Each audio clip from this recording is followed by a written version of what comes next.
زي ما حضراتكم شفتوا في الفيديو كلام والدة الطبيبة العراقية بان زياد الله يرحمها.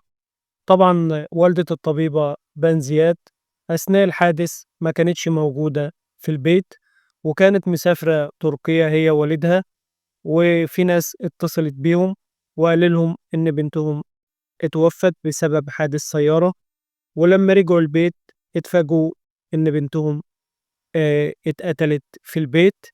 وطبعا شفنا والدتها طالعة وبتقول إن سبب الوفاة كان بسبب الضغوطات النفسية، لأن بنتها كانت بتحكي لها على ظروفها دايما باستمرار.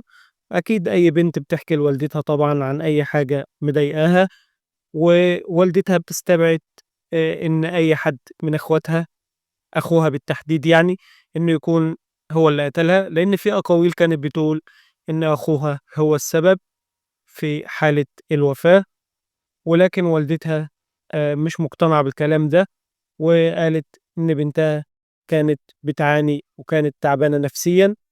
نتمنى إن ربنا يظهر الحقيقة. وده كان كلام والدة الطبيبة بان زياد، ولكن ما زالت التحقيقات جارية، ولسه لم يعلن عن السبب الحقيقي وراء مقتل الدكتورة بان زياد. ونتمنى إن ربنا يظهر الحقيقة قريبا إن شاء الله. وياريت تدعموني بلايك واشتراك في القناة.